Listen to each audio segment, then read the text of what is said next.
Assalamualaikum warahmatullahi wabarakatuh. Kesempatan kali ini saya akan membahas untuk apa alam semesta dan kehidupan ini diciptakan.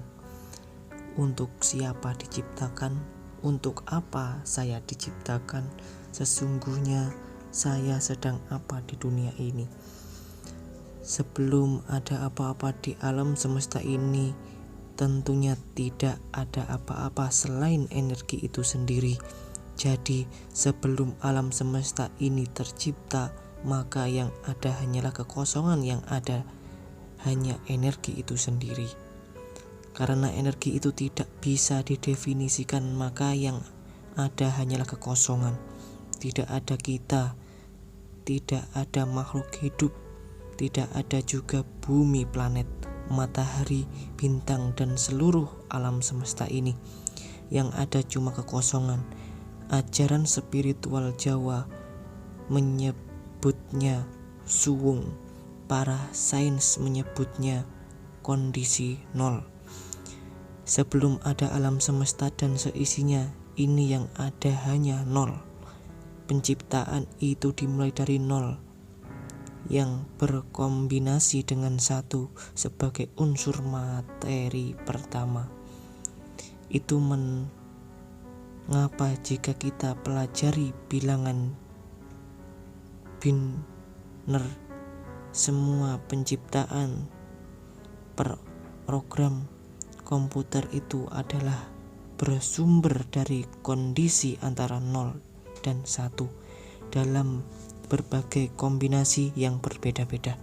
Setiap kombinasi antara 0 dan 1 mewakili satu penciptaan tertentu dalam sistem programming komputer. Begitu juga dengan alam semesta ini. Jika seandainya kita mengonologikan 0 adalah energi dan 1 adalah materi, maka awal sebuah penciptaan terjadi ketika 0 mengkonsentrasikan energinya sehingga menghasilkan 1 sebagai materi padat pertama. Kemudian ketika jadi materi di dalamnya tetap berkombinasi antara 0 dan 1.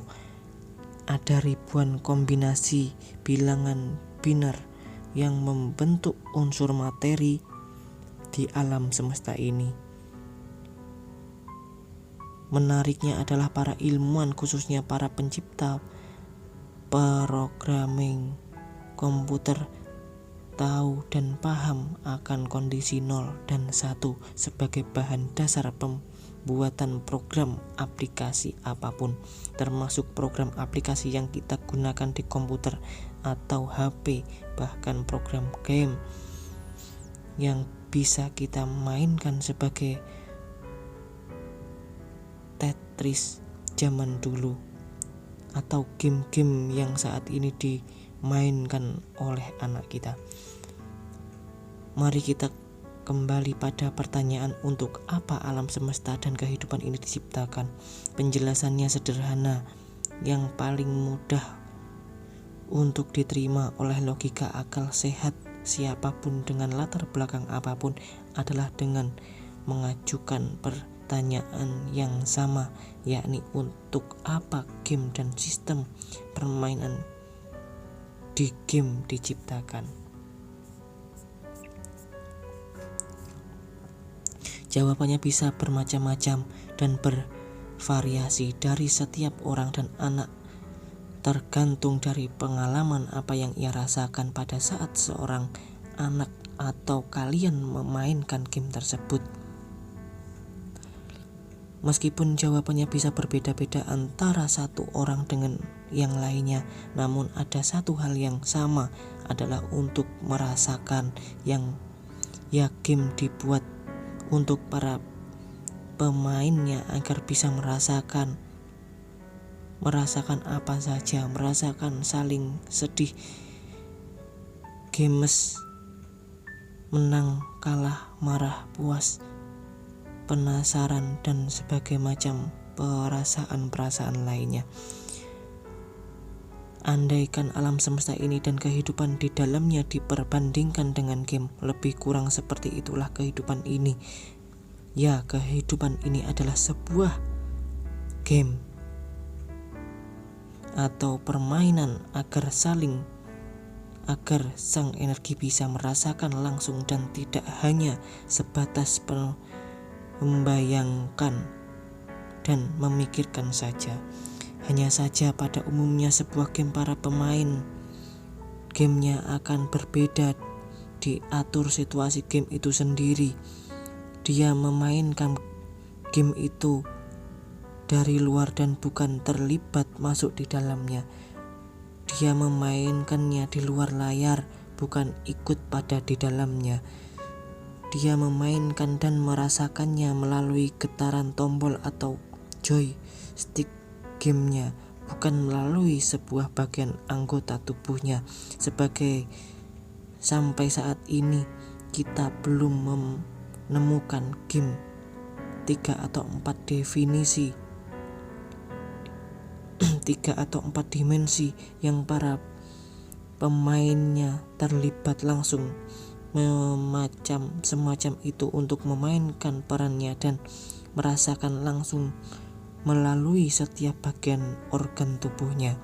Namun demikian, seorang sutradara film telah berhasil membuat sebuah film tentang sebuah game yang para pemainnya terlibat langsung dan termasuk ke dalam game tersebut, sehingga para pemainnya bisa merasakan lebih nyata sampai sedetail-detailnya melalui setiap bagian anggota tubuhnya, tidak hanya diwakili oleh jari jemari tangannya saja yang menggerakkan tombol atau joystick game tersebut. Game itu terbuat sebagai Jumanji, dan film yang menggambarkan game 4 dimensi tersebut adalah Jumanji 3 yang dibintangi oleh aktor terkenal Dwayne Johnson. Ya, sangat menganjurkan Anda untuk mencari dan menyaksikan film tersebut dan sambil mengingat penjelasan hanya ini. Bagai Anda yang pernah menyaksikan film ini seperti langsung nyambung dan paham dengan penjelasan saya. Bagi yang belum pernah, segera cari di Google filmnya biar bisa segera ikutan menyambung dan paham juga. Jadi alam semesta itu ibarat game, katakanlah Jumanji, atau energi sebelum terlibat main langsung di dalamnya harus memilih tokohnya. Dia mau jadi tokoh seperti siapa, berperan sebagai apa, lalu ia juga memilih tempat atau bakat atau kekuatan dan kelemahan apa yang dia miliki.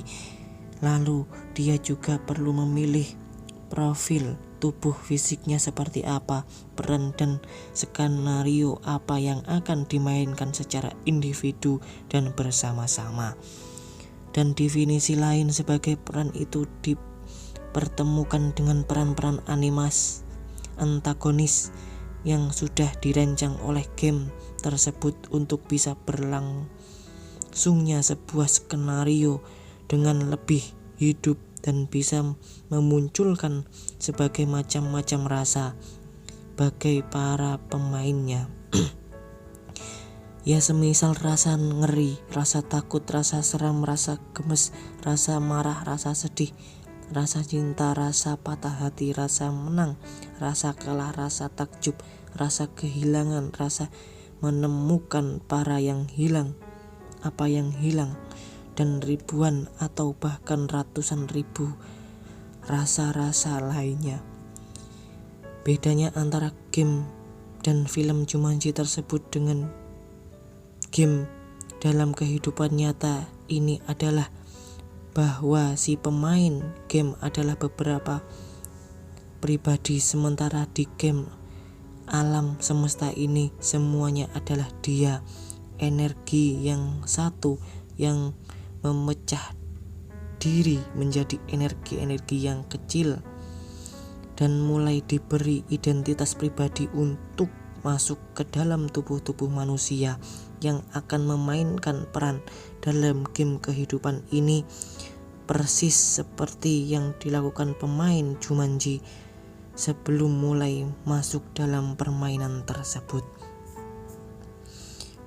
Perbedaan lainnya adalah jika film Jumanji tersebut ada aktor utamanya yang menjadi sorotan utama dan beberapa aktor pendukung, namun dalam game kehidupan nyata seperti orang adalah aktor utama, setiap orang memiliki skenario utama yang menjadi takdir hidupnya masing-masing untuk dijelaskan dalam game kehidupan ini. Di kedua game Jumanji dan kehidupan ini ada pilihan sebagai informasi para aktornya untuk menghadapi situasi yang panjang game tersebut, dan dalam game kehidupan nyata orang mengenal hal itu sebagai aktor dan nasib.